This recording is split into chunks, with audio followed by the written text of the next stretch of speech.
Just ahead on Renovations, a termite-ridden addition is demolished as work begins on this 1818 farmhouse renovation project.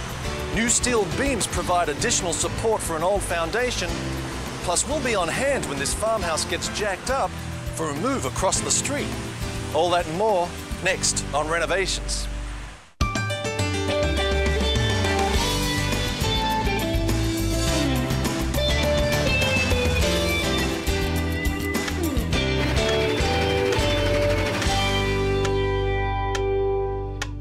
Hello and welcome to Renovations. I'm Bart Shadlow. This farm is about to be converted into an assisted living community. The horses and barns are staying, but this 1818 farmhouse has to go. And it is literally going across the street, where it will be updated and expanded to include a new two-story addition. The new addition will feature a kitchen, laundry room, family room, powder room, foyer, and a two-car garage. So far, interior demolition has taken place.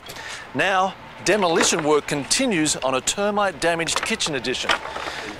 Now, once all of this debris is taken out of the way, you're basically going to be prepping this house for the big move, huh? Yeah, they'll put the steel beams in under the building itself and the fireplaces, and we'll get ready to jack it up. All right, well, I'll let you finish your work. Thanks, Tom. Okay, thanks. Once the side addition is completely torn down, the demanding preparations to lift the house off its foundation begins. First, the stone foundation and brick fireplace walls are partially demolished to create holes in the foundation.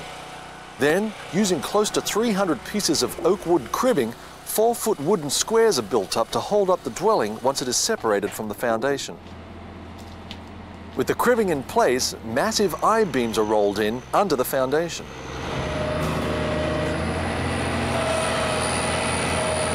These will serve as a supportive framework for the house during the move. Now all of these steel beams are being supported on the cribbing, and Jay's putting in the last of the jacks which are going to lift the house off of the foundation. Jay, how far off of the foundation do you have to lift the house so the foundation can be demolished? Probably about 8 inches will be enough. All right. Now how are you setting up this jack? Well, we get it in the crib on these steel tubes. Yep. Then we raise it up, it's adjustable. Now, I guess it's important that you center this jack underneath the beam? Yes, it is. The strength is in the middle of the beam. Yep. Final adjustments. Yep. Once we get it up tight there. Now, Jay, explain to us the hydraulic system you're using. Well, it's a double acting system. That's why we have 2 hoses going to each jack. Yep. Once we get these hooked up, we can jack the building up. So, Jay, this is the jacking machine, the brains of this operation? Yes, this is what makes it all go up together, so we have no cracking. And, you know, we can see the pressures on here and how many inches we're going up. You got 12 hoses, so you got 12 jacks operating at the moment. Yes, we do. We have 12 jacks. And this machine makes sure that all the jacks come up at the same time in tandem, right? Yes, in sync. And it's all in the back here. Is the brains of the operation on this. Yep. Well, let's get to it. Okay.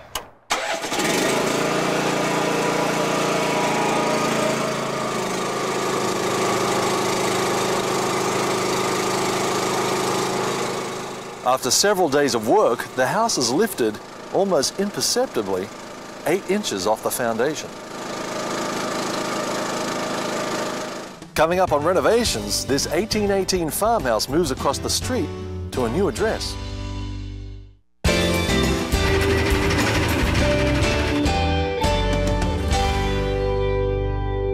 Welcome back to Renovations. For the past few weeks, work has been going on to prepare this 1818 farmhouse for a move across the street. The move is a major step in this massive renovation project that will also include restoring, updating and expanding this antique home to include a new 2-story addition. Already, significant work has taken place to prepare the house for the move. After first demolishing a termite-ridden addition, part of the home's foundation was removed and cribbing was built up to hold the house up. After installing a new I-beam framework, the house was hydraulically jacked off the foundation. Next, 5 hydraulically operated dollies were set into place that will carry the 180-year-old farmhouse across the street. Hey Jay, this is a fairly painstaking process. I thought once you got this house up on wheels, it's just a matter of winching it out and taking it down to the street there. Well, it takes some time to adjust things and get it to come around because we're actually turning.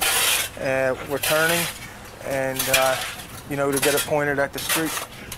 What are you guys doing now, Jay? Well, they're adjusting the wheels so that the house turns around smoothly and goes where we want it to. Oh, so you adjust them manually, huh? Yes, with come-alongs. How about you walk us around the house and show us what's going on? Okay. So Jay, this is the cable that you're using to pull the house? Yes, it is. Now you've got it attached to some sort of winch? Yeah, this is our winch truck over here and crane truck all together. Now you also mentioned earlier on your 3 points of contact, so I guess where we just were, that was 1 point, this is another? Yeah, this is our 1 point in the front, like a tricycle. And that makes it steadier? Yes, it does. It keeps the house from twisting and racking. And like I say, this is our front lead dolly, and then we have 2 points in the back. Once the house moving begins, it's a slow and painstaking process to get the house to street level at the bottom of the hill. The move takes place over a number of long and hot days. Turning and moving the house while maintaining a slow and even speed requires constant adjustments and vigilance.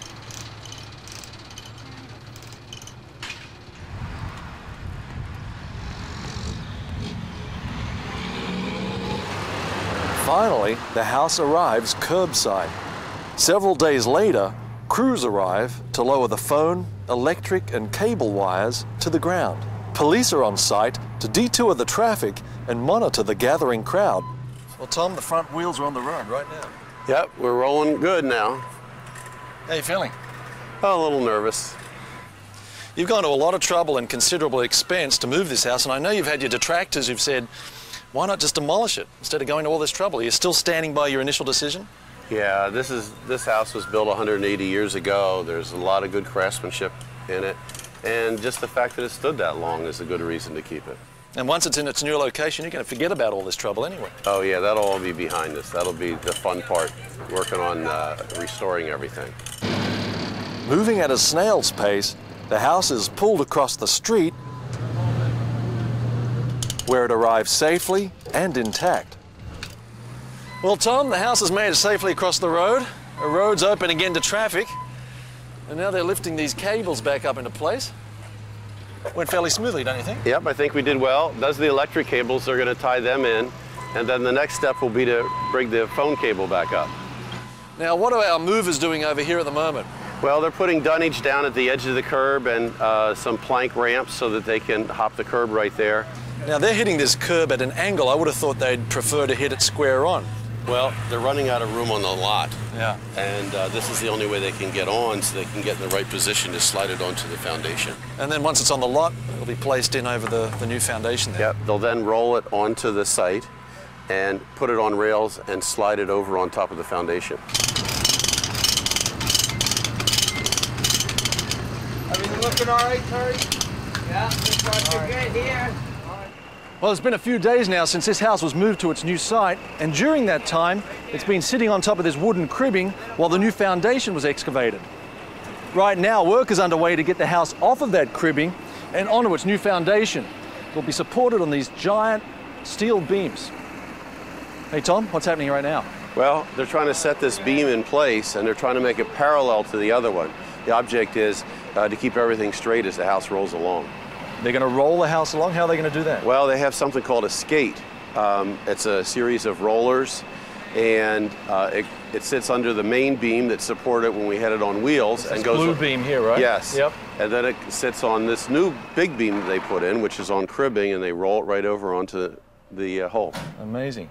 All right, Bart, over here, you can see they're rebuilding the cribbing underneath the beam so they can start moving the house in place. So we've got 4 pieces of cribbing, 2 on each beam, huh? Yes. And is this one of these skates you were talking about? Yes, it is. See all the rollers in it? Yeah. And so it's going to carry the house and roll it along that beam? Yes, it is. And that's why they took so much time to make sure the beams were parallel, so because there's not a whole lot of tolerance for this roller on it. Otherwise you're going to have the house falling into the hole. Yeah. And then once the house is over the beam, you'll be building your foundation up to meet it. Yes, we will. With the cribbing and skates set in place, The house is pulled over the two massive I-beams, but a problem arises. Well, our house moved about 3 or 4 feet, and then it came to a halt. Why was that, Jay? Well, we had one of our cribbings started to settle off to one side, and it threw these rollers off. These other skates here, they're a little narrow, and you have to keep an eye on them. Right. Because if they lean a little bit, they'll tend to walk off the beam. And that's why your job's so important, because you're constantly running around the house making sure everything's going to plan. Yeah, well, you have to keep an eye on things. So you're now using these skates, which obviously look better because of these rollers here are going to help hold on to the beam. Yes, and they're also a little wider and a little more stable. Right. Now these take less weight than these old ones here, so that's why you're using 2? Yes, we're going to tandem them up. All right. Here, put them in just like this. And we'll put some wood on the top to tie them together. Yep.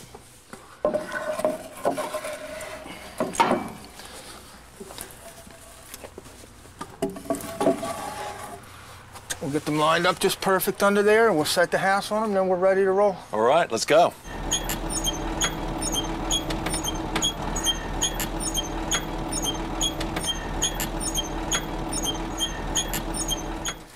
Jay's solution in using different rollers has paid off. The house has now moved approximately 28 feet, and it's just about to arrive at its final resting place. Jay, what's happening here? Well, we're dropping a plumb down from the edge of the house, and we're measuring over to our pin where it needs to align. All right. With. And then how do you make sure that the house doesn't go beyond that? Well, then we're going to move over here, and we're going to set this clamp in here. Yep. Like so. So how much further do we have to move the house? About 39 inches. All right. We'll tighten this up and we'll pull right against the clamp. After weeks of painstaking labor, this 1818 farmhouse arrives at its new home.